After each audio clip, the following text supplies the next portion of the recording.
If you would, please pray with me.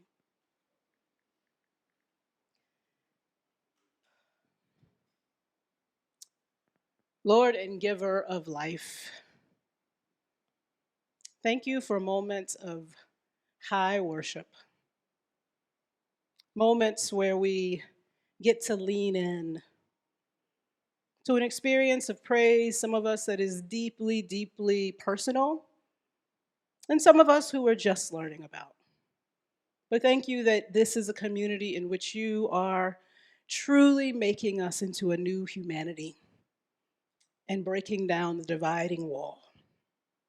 Lord, I pray that as we reflect today together, we would sense your spirit, we would grow in freedom, we would grow in trust of you, and we would sense how you are at work among us. Please open us in ways that are healthy and good. In Jesus' name, amen.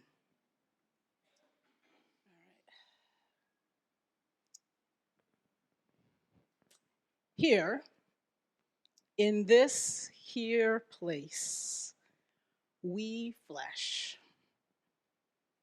Flesh that weeps and laughs, and flesh that dances and bare feet in grass.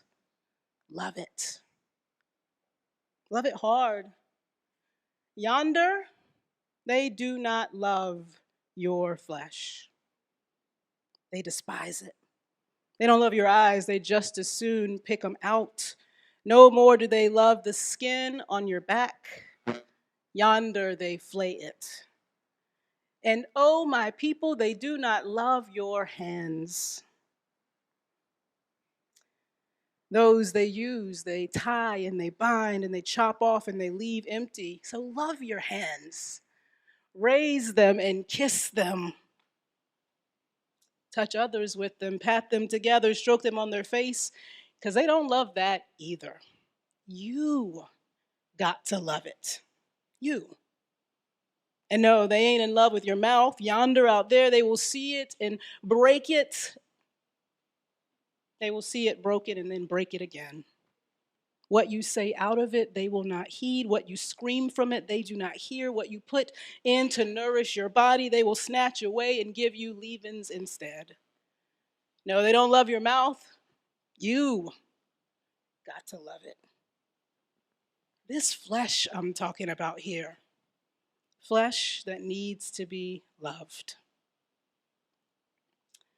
Now, I know some of y'all might recognize that. Those are just a few of the words that Toni Morrison uses in her novel Beloved to craft a scene that is set in a hush harbor.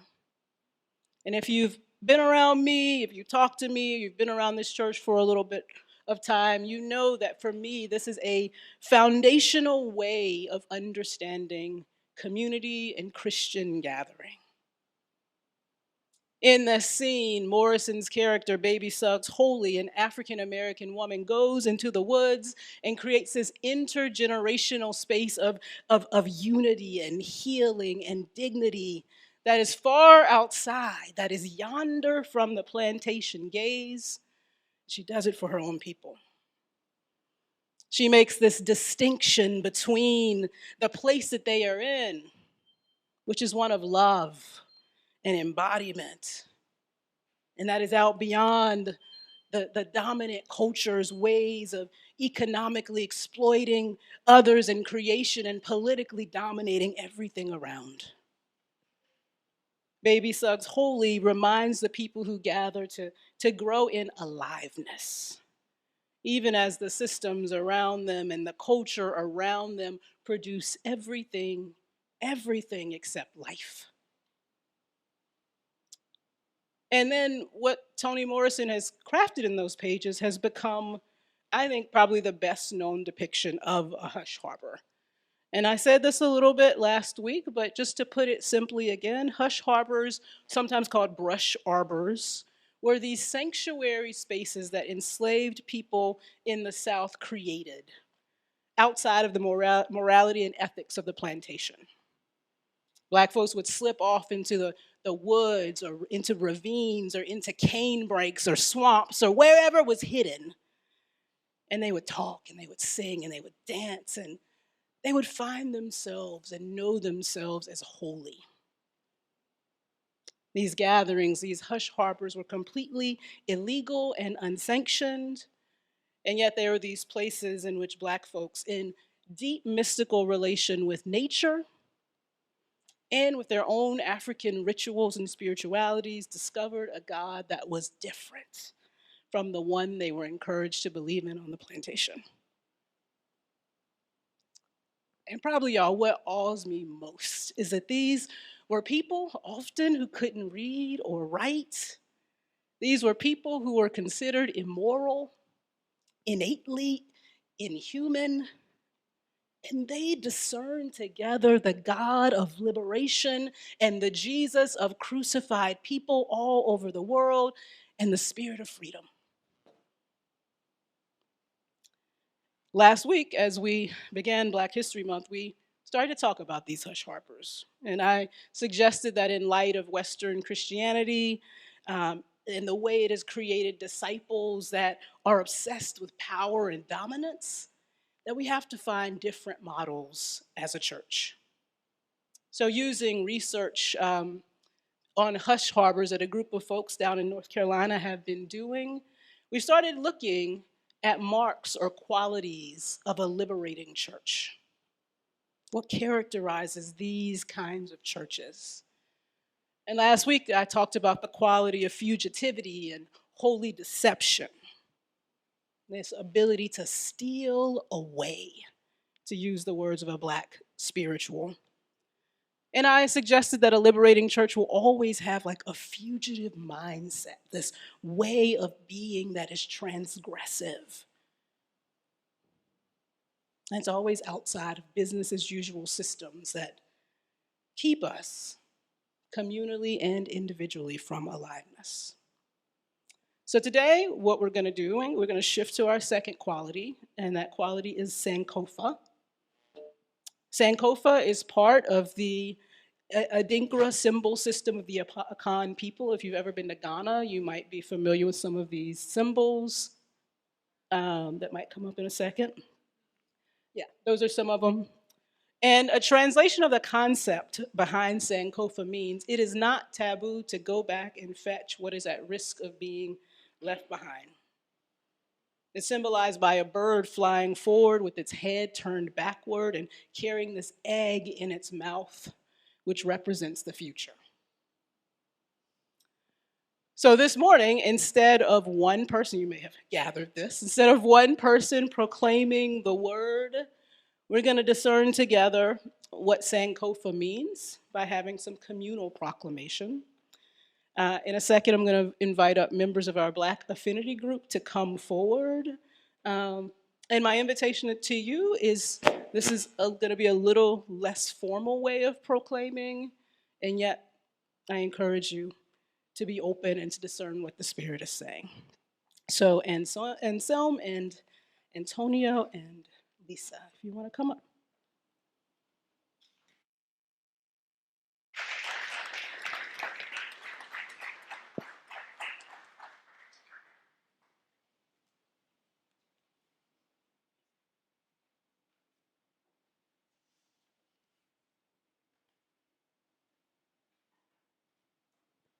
All right. Hello. So I asked them before how they wanted me to introduce them. They were very vague, so that means.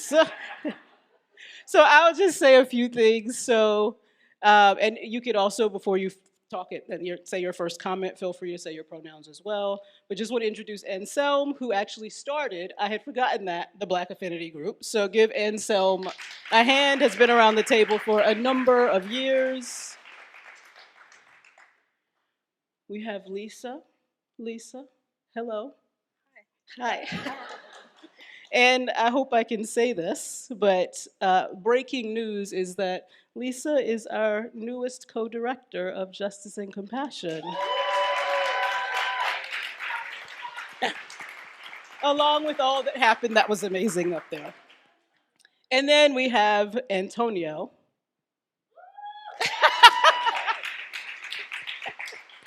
I'm in the mood for football. I expect some kind of theatrics when I say your name. I'm sorry. So Antonio, very much involved, like leads the Black Affinity group now, leads the community group with Heidi, community ministry is co-director with Heidi. Antonio, and is involved with prayer and does flag waving, which draws us all in deeper to places we need to go. So amen. And I'm sure it's not called flag waving. I'm sure it's called something more. Okay. So, all right, before we get into Sankofa, like specifically, I want to ask kind of a background question of y'all. Um, so there's this long critique of, among BIPOC people, of Christianity being a religion of the white man. And I'm curious, like, how you think about that critique for yourselves as Christians. How have you seen Christianity used to kind of domesticate Black folks? And what do you think is liberative about it? I don't mind starting this one off. Well, first, I think that critique kind of props up a very whitewashed version of Christianity, one where Jesus wasn't a brown man, and one where, you know, Christianity didn't exist in Egypt and Ethiopia before the slave trade. Um, and then my second thought on that is, um, I think that reclaiming, renegotiating, making our own has been the name of the game for Black Americans in this country for a really long time. So that's just, it's one of those things that we have reclaimed and made our own and discerned on our own.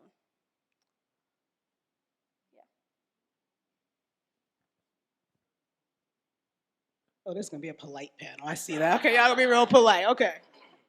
Yeah, 100% agree with Lisa.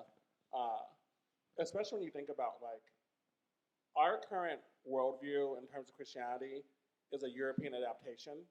Like this was not what ancient Jewish people in Palestine were worshiping in this context in terms of like these buildings and these musicians and the music selection.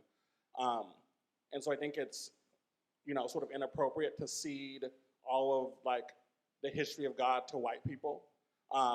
Jesus existed in a context before they colonized the world. And so for me, while I understand that critique, it doesn't feel super real to me. Because the Jesus I know is not a Scandinavian man. In terms of how Christianity can be both liberating and also stifling, I think in some ways, I grew up in a Black church, and I remember it was a Pentecostal church, and they had very strict rules on female attire. Women could not wear pants to church, or even in real life oftentimes. And I remember my grandma saying how because she could not wear pants, she had to turn down a job one time. And just seeing how like religion and like fake rules that were spiritually justified was used to like curtail Black women's economic mobility. I think that's just like a disastrous way in which religion has been used. Conversely, I think about how, especially for me as a Black man in this country, where there's so many stereotypes about like what we are and who we are and how we behave.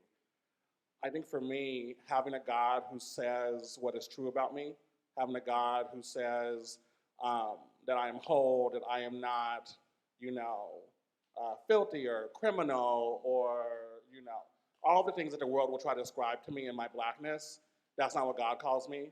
And for me, the voice of God is what allows me to be in a really racist world oftentimes. I remember I had a dream a few years ago before I had a really intense work review.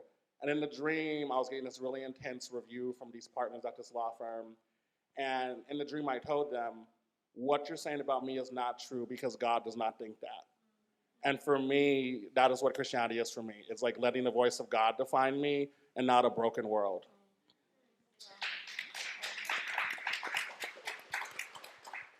Yeah, I mean, I don't have too much to add to what Lisa and Antonio shared, but I think for me, like, clearly historically, like Christianity is not a white person's religion. It was founded by, and its first adherents were poor, brown, and poor people of Middle Eastern and African descent who helped that to really spread and take root. So that's very clear. But for me, I feel like, taking back the understanding of Christianity, of this religion, of this philosophy, this way of perspective of viewing the world and divinity in ourselves, taking it back from this kind of white codedness, I think, is a way of taking back power. And I feel like for me, like I'm a student of religious history. I love looking at the history of religions and where they started and how they grew and how they've become to be expressed in it's our contemporary setting. And for me, it's like religion is often religion's most or first original adherents are often the marginalized people because it gave them a power to overcome what the wealthy, powerful, the oppressors were doing to them. And when the people who were in power realized that the power of this faith and of these beliefs was stronger than their power to oppress, they then took the power of that religion to use that to oppress the people. And that's how they became a white man's religion, in the sense that a lot of the oppression and conquest and colonizing and empire building that's been done in the modern world has been done by, people who are now known to be as white today. And so I think that for me, kind of taking back that moniker of Christian faith or, of any faith that has been used to oppress, I think, is a way of taking back that power of seeing like there's something here that is liberative, baked into its foundations that allows us to take back the power to be ourselves, to be free, and to free others. So, yeah.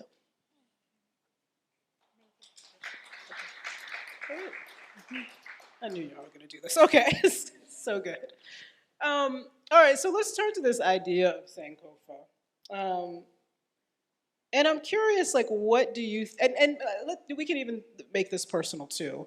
When you think about for yourself what it's been important to go back and get to find wholeness, can you name some of those things? Are there things that you think about, like, in terms of how we think about Black history, we need to go back and get? Talk some a little bit about that process. And even as I ask, I want to name the tension. There's a writer that I really like on friendship who talks about,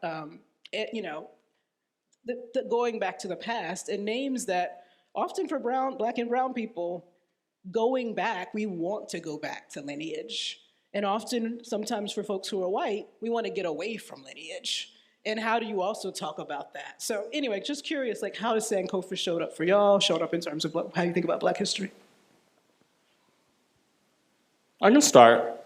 I think for me, it's really about revisiting spaces in history where people of color who are intersectionally identified get erased.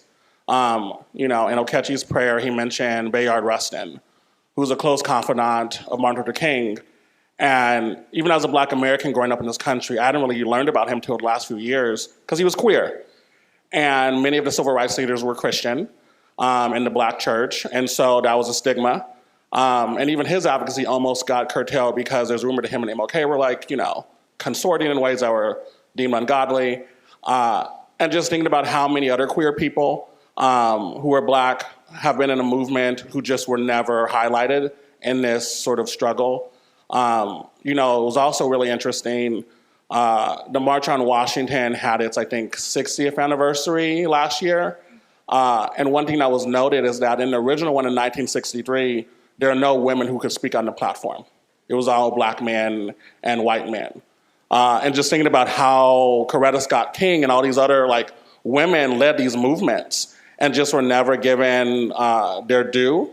And how that's also part of our history that we have to reclaim, a history that sought to erase certain gender identities and sexual orientations, and really letting that be something that, we champion in this new season, because we are in a different sort of timeline, luckily, and we can be more open and reclaim people who try to mute us and act like we did not ever exist.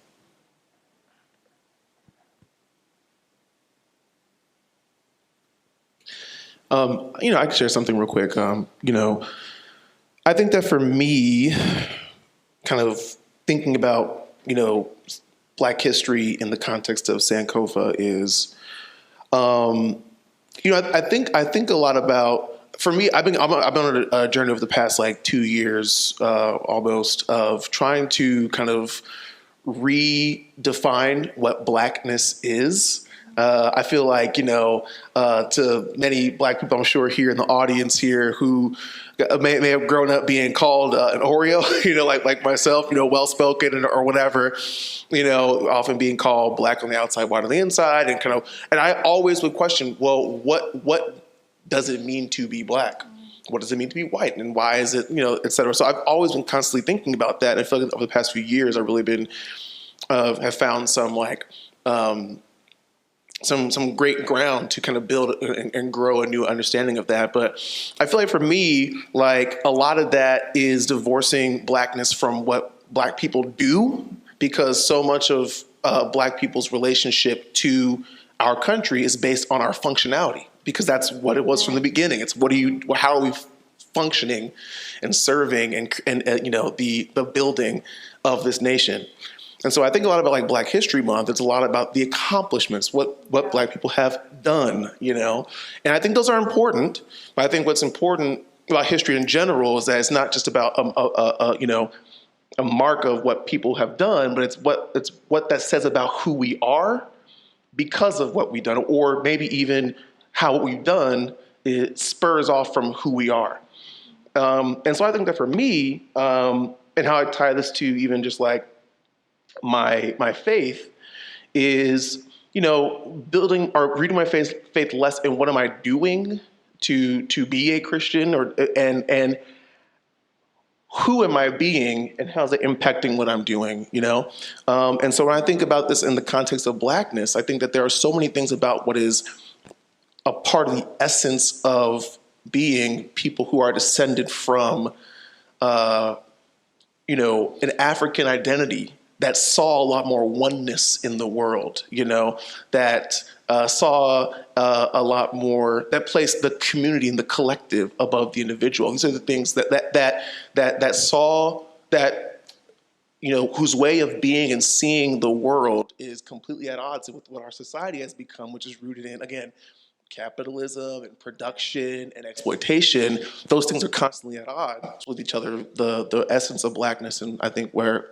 a lot of our society goes. And so when I look at what that is, how does that inform how Black people have operated, what they have done, and how does that inform and what I am doing as well in my expression of Blackness, in my expression of faith. So I had a lot of different thoughts there. I tied it all together, hopefully in a way that makes sense. But yeah, thanks.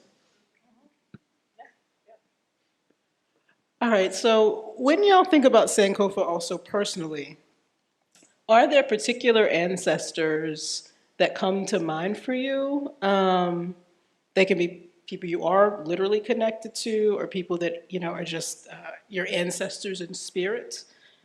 Who were they? How do they inspire you? I know often when I'm in movement spaces, they always ask this question, like, what do you bring, and why are you here, and who inspired you to be here, essentially. So, any thoughts about that?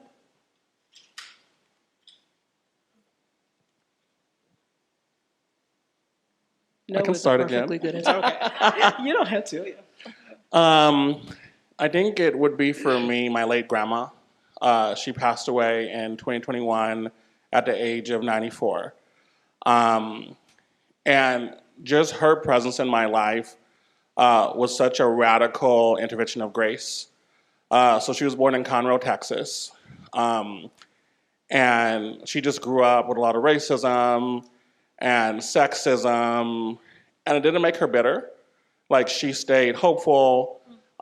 She stayed, like, always believing in a Jesus who wanted to see the goodness of Black people in the land of the living. And one thing that I think really represents that dynamic is that she was not my biological grandma. So essentially, when she was in Texas, she had a miscarriage when she was younger. And because of racism, they did not treat her properly, and it made her not be able to have children. And my mom was actually my grandpa's cousin, and she was raised in Arkansas, and her family was really poor, and they could not afford to sort of like feed her. And so my grandma and my grandpa took my mom in and adopted her when she was 5. And just seeing my mom's other siblings and the life trajectory that they've lived versus the life that my grandparents gave my mom and the way I've benefited from that. And when you hear, my grandma talk about these issues, there's never like, oh, these white folk were racist and maybe not have children. There was never that. And just seeing her have a God who is so redemptive, whose reconciliatory touch has no bounds, it was just beautiful to me, and it really inspired my faith. And I think that's honestly why I'm still a Christian. Being queer in the church, of course, is really hard, but it's just knowing a God that's better than we can imagine, a God that will redeem everything the enemy tries to take from us. That's a God who's worthy of worship. That's a God who's worthy of our whole lives. And I think having my grandma model that for me, and having her go to Jesus and still have happiness in her heart despite a world that took so much from her, like that's an ancestor that helps me draw closer to God even today. Thank you for sharing that. For me, I would say my mother as well. She endured a lot throughout her life, and she remained faithful to God and throughout the trials. And that's something that I think I really struggle with when things get bad. But I read something the other day that, talks about like we can leave the presence of God over and over again, but he never leaves us. And my mom was just a great example of like what I'd like to be in my own faith and how I'd like to, not leave so much his presence. Okay. Whew. So I think I want to go to the question that for me is probably the one I'm most curious about of these. So colonization has often disconnected Black folks from their ritual history, indigenous spirituality, practices, connecting with ancestors, libations, building altars, those kinds of things. All of those things have been demonized as bad or pagan or evil or unchristian. So curious about how y'all think about that. I think about this a lot, particularly as sometimes I feel like there's more sensitivity to those kinds of things than if someone's Christian and also interested in Buddhism. Like there's a different level of that people feel. So curious how y'all think about that. Yeah, I can hop in here real quick. Have any of y'all seen the documentary? I think it came out last year called The Mission. So not the Robert De Niro film from like back in the '90s, but it's about and I think his name is John Allen Chow, something like that. I forgot his name, but it's about the young man who felt that God was leading him to go to an island in India, off the coast of India that had zero contact with the outside world and preached the gospel to them. And then, of course, he was killed on that island.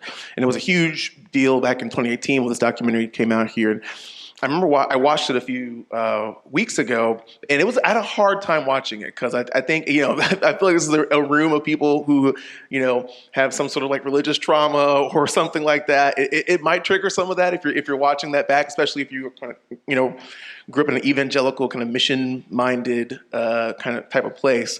But one of the things that came out of that was that came from that was they actually interviewed this man, and he had embedded himself within this tribe in South America for a few decades. And by the end of that, I won't spoil his arc, but something that he said was that oftentimes the way in which Christianity has been taught to and forced upon, people as an effort, as an engine of colonization, right?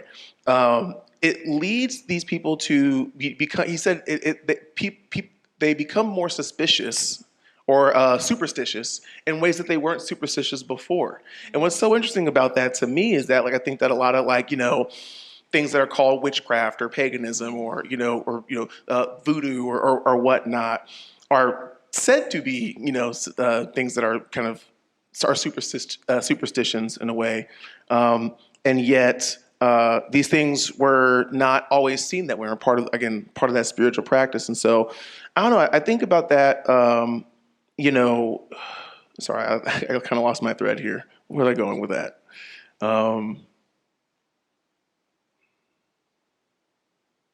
Yeah. Just let let people be let people be what they need to be. And I think I tie that back to something that I think Antonio shared. I just love what you shared about that dream in which you were having this conversation. Everyone was telling you this is like what you're doing. This is who you are, and you're like, no, because God doesn't see me that way. And I think that's so much of our cultural expression. Like, I mean, I think here's the thought, right? Like, that's happened to all of us in here, right? Like, whiteness is like, to become white, like Italians had to give up their Italian heritage. Irish folk had to give up their Celtic roots, right? Like, to become white, like that's something that has a violence that's been done to all of us.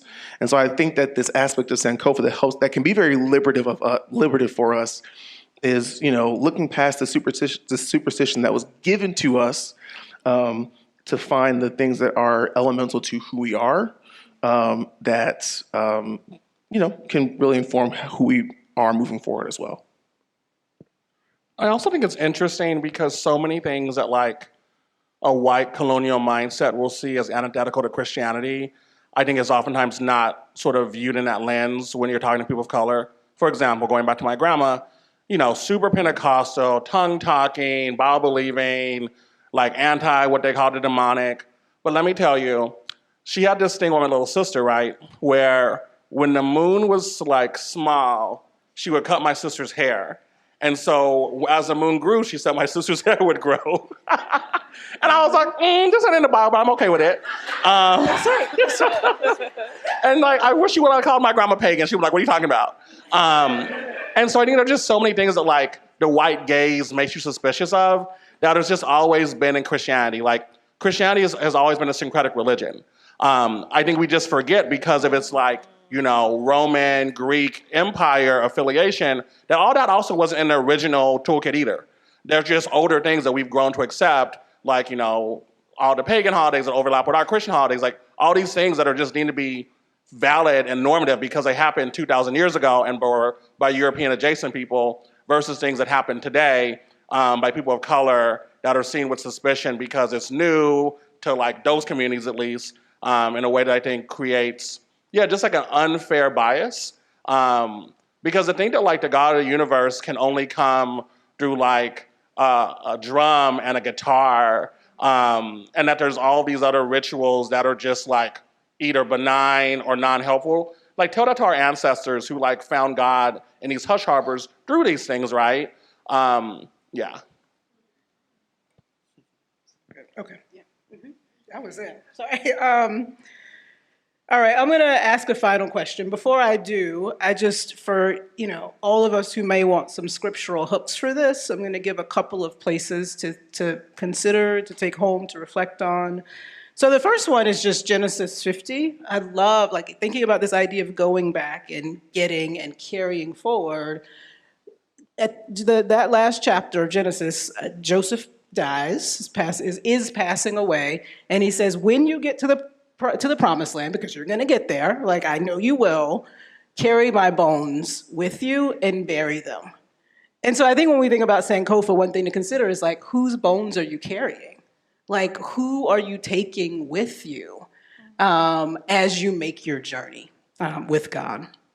I think another obvious place to look is in Hebrews. There's a chapter, people call it the faith chapter, Hebrews 11, and it just names all these people who went before, and Abraham and Moses, and it goes on, and then it talks about people who are unnamed, people who are sawn in two and are persecuted for their faith. And then at the beginning of chapter 12 of Hebrews, it says, therefore, since we are surrounded by so great a cloud of witnesses, let us lay aside every weight and sin that clings to us.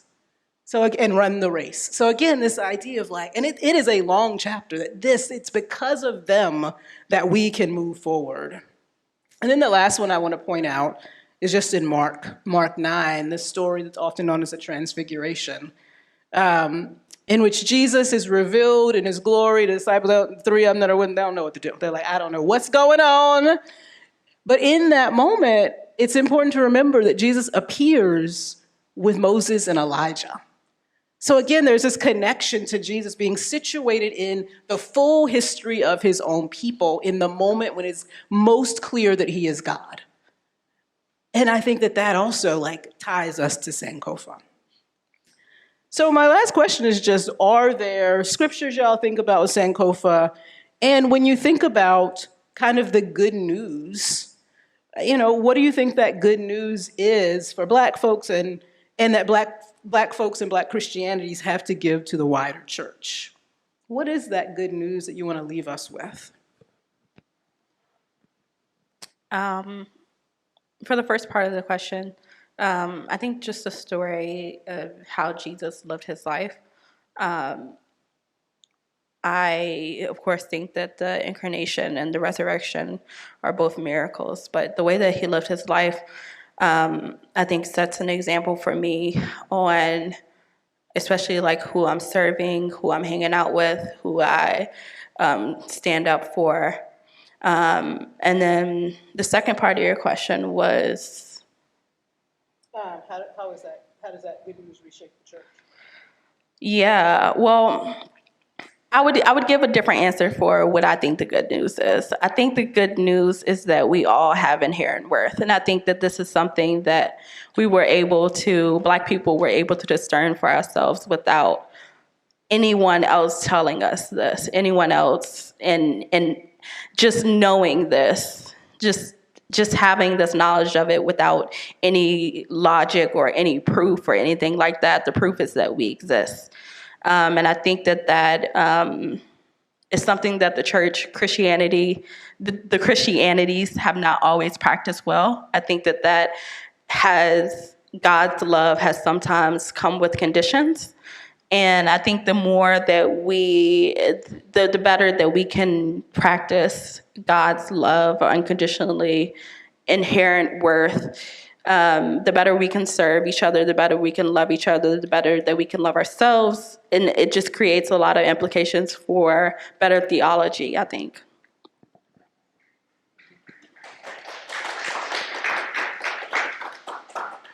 Yeah, I mean, for me, I was thinking a lot about this, and for me, I think it's the story of Moses, and I think so much of Black spiritual expression, especially while we were enslaved, people glommed onto the story of Moses and the Israelites and their escape, their freedom, their liberation from slavery, their wandering through the wilderness, but also their entrance into the Promised Land. And Moses' story, especially in the light of Sankofa, is he was born a Hebrew.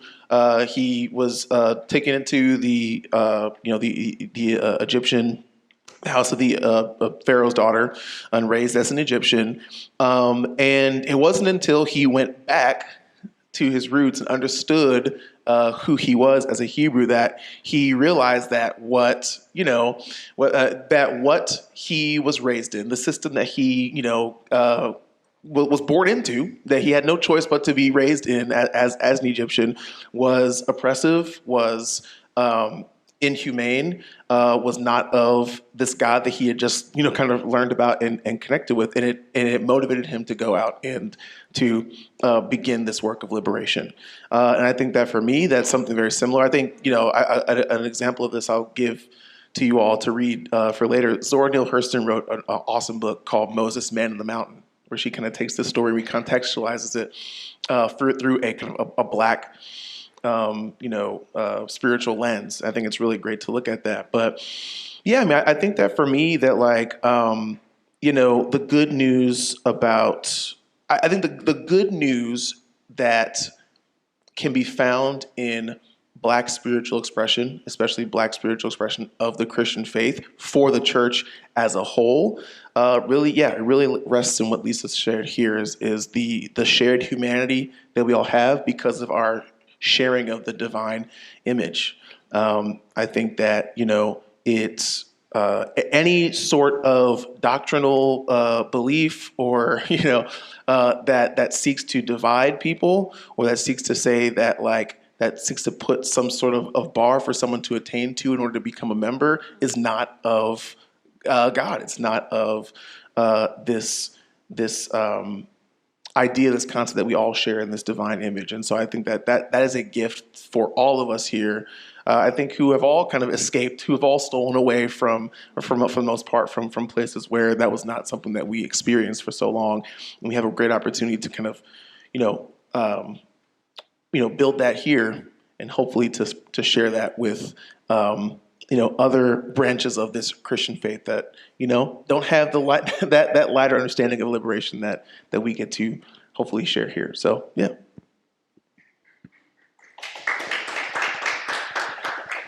So I have a two-part answer. So in terms of, I think, spirituality, I really love the story of the Magi and how there are these random men from Persia who didn't know anything about Judaism or Christianity and just followed stars and met Jesus. And so as we talk about Sankofa, if they can find him, we definitely can.